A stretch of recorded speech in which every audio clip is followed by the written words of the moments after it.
Okay हम लोग यहाँ पे देखते हैं लूप्स।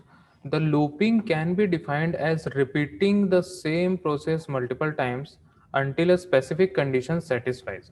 ठीक है, अगर हमें कुछ भी स्टेटमेंट को बार बार एग्जीक्यूट करना है, जैसे अगर मान के चलिए मैं एक एग्जांपल लेता हूँ। इस एग्जांपल में मैंने लिखा कि मुझे हेलो जो है वो 5 टाइम्स प्रिंट करना है, 5 टाइम्स प्रिंट करना है। ठीक है, तो हम लोग इजीली कर सकते हैं, 5 बार हम लोग printf लिखेंगे। ठीक है, मैं ऐसा लिखता हूँ इसको, मैंने लिखा printf और ब्रैकेट के अंदर डबल कोट्स के अंदर मैंने लिख दिया हेलो। ठीक है, मैंने इसको क्या किया, 5 बार लिख दिया। ठीक है, तो 5 बार प्रिंट हो जाएगा स्क्रीन पे। ठीक है, अगर मैं बोलता हूँ कि मुझे 50 बार करना है, 50 टाइम्स। ठीक है, तो क्या करेंगे हम लोग, इसको 50 टाइम्स हम लोग क्या करेंगे, लिख देंगे। ठीक है, तो इससे क्या हुआ कि हमारा जो प्रोग्राम है, हम लोग एक ही प्रोसेस को बार बार कर रहे हैं।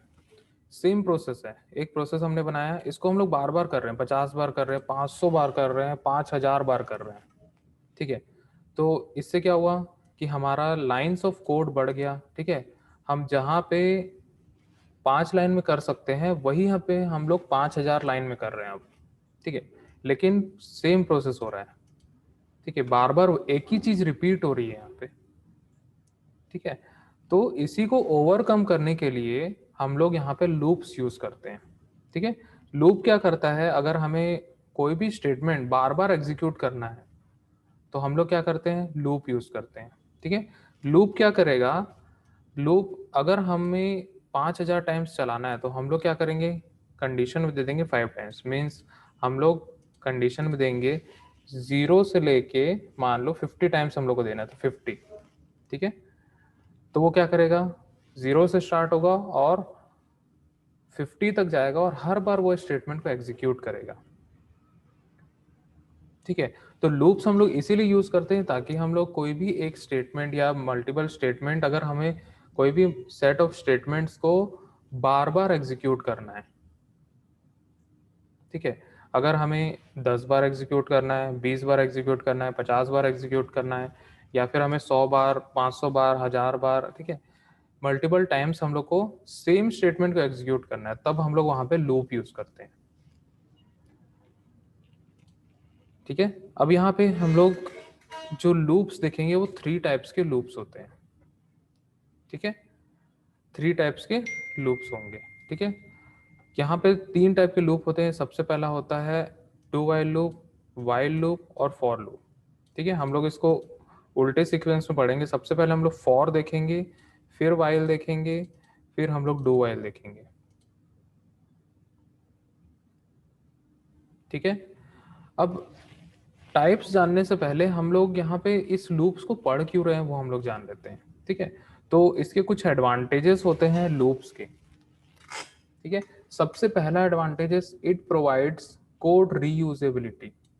ठीक है, हम लोग जो कोड लिखेंगे, क्योंकि हम लोग को कोड को बार बार वहां पे एग्जीक्यूट करना है, बार बार हम लोग को एग्जीक्यूट करना है, तो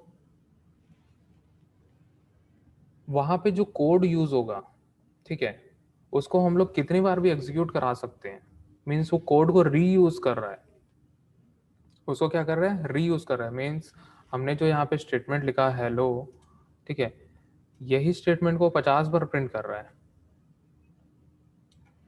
तो यहाँ पे हमने क्या किया, इसको 50 बार लिखा तो 50 बार यूज हो रहा है। हमने क्या किया, 50 बार ना लिख के उसको एक ही बार लिखा, लेकिन वो 50 बार सेम स्टेटमेंट को यूज करेगा। ठीक है, 50 बार क्या करेंगे, सेम स्टेटमेंट को यूज करेंगे।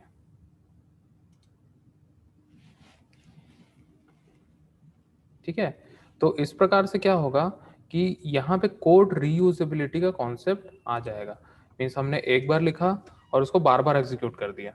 हम लोग 50 बार वही सेम चीज को नहीं कर रहे हैं, हम लोग ने एक ही स्टेटमेंट को बार बार यूज करके उसको एग्जीक्यूट किया। ठीक है, सेकेंड पॉइंट आता है यहाँ पे, using loops we do not need to write the same code again and again. ठीक है, अगर हम लोग यहाँ पे लूप यूज करेंगे तो हमें सेम कोड बार बार नहीं लिखना पड़ेगा, ठीक है। हम उसी सेम कोड को लूप के आधार पे हम लोग एग्जीक्यूट कर सकते हैं, ठीक है। थर्ड पॉइंट है यहाँ पे using loops we can traverse over the elements of data structures, arrays और लिंक लिस्ट, ठीक है। हम लोग यहाँ पे लूप से डिफरेंट डिफरेंट डेटा स्ट्रक्चर्स के एलिमेंट को एक्सेस करने का काम करते हैं, ट्रैवर्स करने का काम करते हैं, ठीक है। जब हम लोग एरे के टॉपिक में आएंगे तो हम लोग जानेंगे कि यहाँ पे लूप का कितना ज़्यादा महत्व होता है, ठीक है। वहाँ पे लूप के बिना वो एरे काम करता ही नहीं है, ठीक है। तो ये 3 मेजर एडवांटेजेस होते हैं लूप्स के, ठीक है। तो ओवरऑल लूप किस लिए यूज होता है? ताकि हम लोग एक ही स्टेटमेंट को बार बार एग्जीक्यूट कर सकें। एक ही स्टेटमेंट को बार बार एग्जीक्यूट करेंगे तो एक प्रकार का इटरेशन बनेगा। इटरेशन मतलब लूप बनेगा, गोल गोल घूमते जाएगा वो, ठीक है। और हम लोग उसी स्टेटमेंट को बार बार एग्जीक्यूट करते जाएंगे, ओके। तो सबसे फर्स्ट लूप है यहाँ पे फॉर लूप, ठीक है। The for loop is used in the case where we need to execute some part of the code until the given condition is satisfied. The for loop is called as pre-tested loop. It is better to use loop if the number of iteration is known in advance. ठीक है। अब यहाँ पे जो हम लोग loop use करेंगे for loop, ठीक है, इस लूप को हम लोग कब यूज करेंगे? जब हमें नंबर ऑफ इटरेशन पता होगा, ठीक है। नंबर ऑफ इटरेशन मतलब हमें किस स्टेटमेंट को कितने बार एग्जीक्यूट करना है वो हमें पहले से पता होना चाहिए, तभी हम लोग इस लूप को यूज कर सकते हैं, ठीक है। और ये लूप कब तक चलेगा?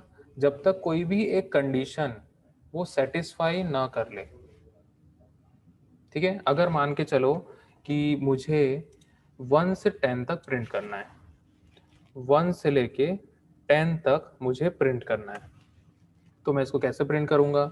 मैं ऐसे लिख दूंगा प्रिंट एफ, ठीक है, और यहाँ डबल कोट्स में लिख दूंगा 1, ठीक है। ऐसे ही देते जाऊंगा और 10 तक मैं प्रिंट कर लूंगा, ठीक है।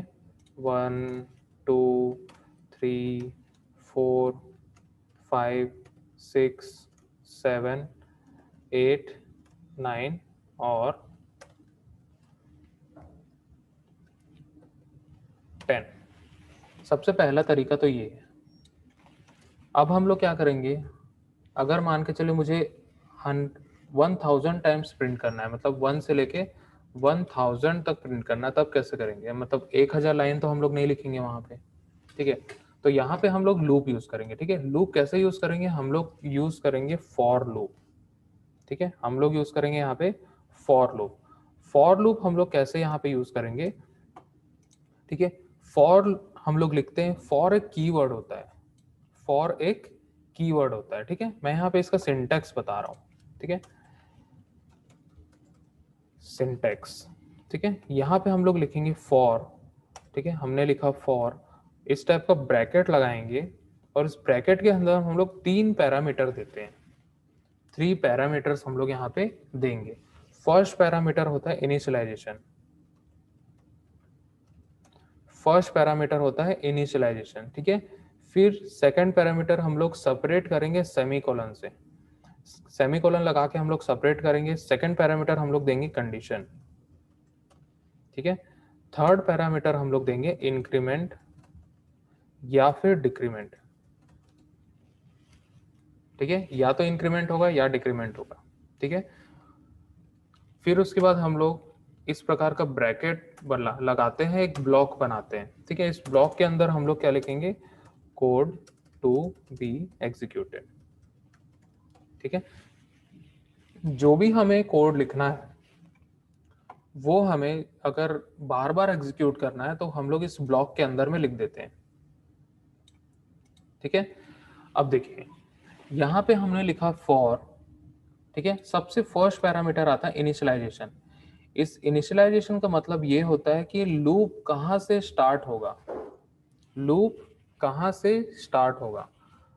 सेकंड आता है कंडीशन, कंडीशन मतलब ये बताता है कि लूप कहाँ जाके रुकेगा, ठीक है। अगर मान के चलिए मुझे 1 से लेके 10 तक प्रिंट करना है, तो हमें पता है कि 1 से 10 तक प्रिंट करना है, मतलब 1 2 3 4 5 6 7 8 9 और 10। ठीक है, 1 से लेके 10 तक। ठीक है, हमें पता है पहले से कि मुझे लूप कहाँ से स्टार्ट करना है, 1 से स्टार्ट करना है, और कहाँ तक जाना है, 10 तक जाना है। ठीक है, और कितना स्टेप जाना है, कितना इंक्रीमेंट होगा। ठीक है, ये यहाँ पे इंक्रीमेंट और डिक्रीमेंट में हम बताएंगे। तो यहाँ पे इंक्रीमेंट कर रहे हैं मतलब +1 हो रहा है।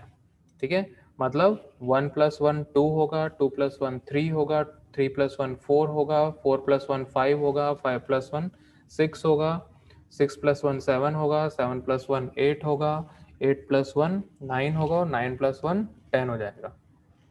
ठीक है, तो यहाँ पे हम लोग इंक्रीमेंट किससे कर रहे हैं, +1 से कर रहे हैं, मीन्स 1 से इंक्रीमेंट कर रहे हैं हम लोग, एक एक स्टेप हम लोग बढ़ रहे हैं। ठीक है, तो इनिशियलाइजेशन मतलब क्या होगा कि लूप कहाँ से स्टार्ट हो रहा है, कंडीशन मतलब होगा कि लूप कहाँ जाके रुकेगा। ठीक है, उसके लिए हम लोग को एक कंडीशन यहाँ पे बताना पड़ेगा। ठीक है, थर्ड पैरामीटर यहाँ पे होता है कि हम लोग उस लूप में कितनी वैल्यू से इंक्रीमेंट कर रहे हैं, कितनी वैल्यू से डिक्रीमेंट कर रहे हैं।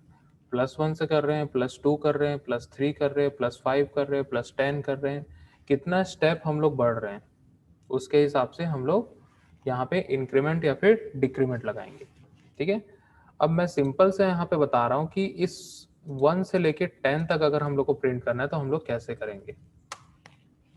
ठीक है, तो सिंपल सा बता रहा हूँ, मैंने लिखा फॉर, ब्रैकेट ओपन किया, ठीक है, ब्रैकेट क्लोज किया, इसके अंदर सबसे पहले इनिशियलाइजेशन करेंगे। इनिशियलाइजेशन के लिए हम लोग एक वेरिएबल यूज करते हैं जिसको हम लोग बोलते हैं लूप वेरिएबल। मैं यहाँ पे इंटीजर वेरिएबल लेता हूँ आई, यहाँ पे इंटीजर वेरिएबल ले रहा हूँ आई। ये एक स्टैंडर्ड वेरिएबल हम लोग यूज करते हैं लूप के लिए। ठीक है, जितने भी बुक्स पढ़ेंगे, ट्यूटोरियल्स पढ़ लो, वीडियोस देख लो, कहीं पे भी देख लो, हर जगह यहाँ पे आई वेरिएबल ही मिलेगा, एक स्टैंडर्ड यहाँ पे हम लोग यूज करते हैं। ठीक है, तो इस आई वेरिएबल से इस लूप में हम लोग वैल्यू को इनिशियलाइज करते हैं, मीन्स इस लूप को इनिशियलाइज करेंगे। कैसे इनिशियलाइज करेंगे, हम लोग को 1 से लेके 10 तक प्रिंट करना है।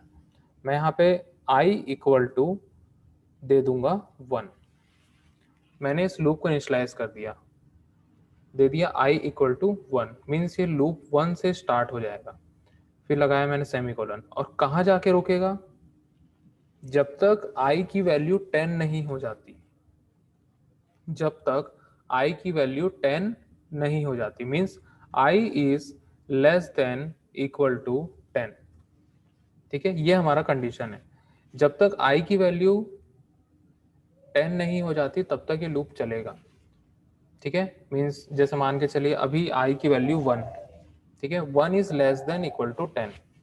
ठीक है, 1 जो है वो 10 से छोटा है, मतलब कंडीशन ट्रू है।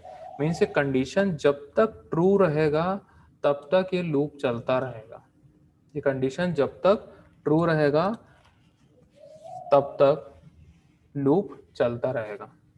ठीक है, थर्ड पैरामीटर में आते हैं, यहाँ पे हम लोग को एक एक स्टेप बढ़ना है, तो हम लोग यहाँ इंक्रीमेंट ऑपरेटर का यूज करते हैं इस वेरिएबल के साथ में।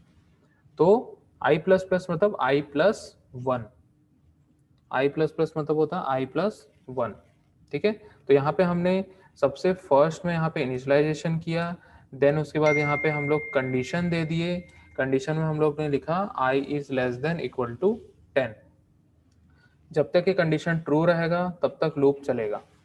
ठीक है, फिर हम लोग ने यहाँ पे दिया इंक्रीमेंट। ठीक है, 1 से हम लोग इंक्रीमेंट कर रहे हैं।